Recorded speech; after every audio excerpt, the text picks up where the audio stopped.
पढ़ेंगे तो बढ़ेंगे में अपना डोनेशन करने के लिए, कंट्रीब्यूशन करने के लिए आ गए हैं बच्चे from the NGO which is solely run by kids.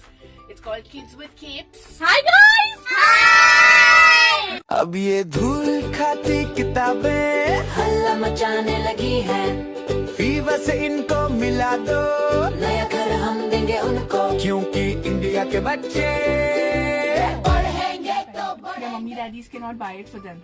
Fever FM has decided to build libraries in these schools, and we are collecting a lot of books from kids like you. And you all are heroes. You all got so many books for these libraries.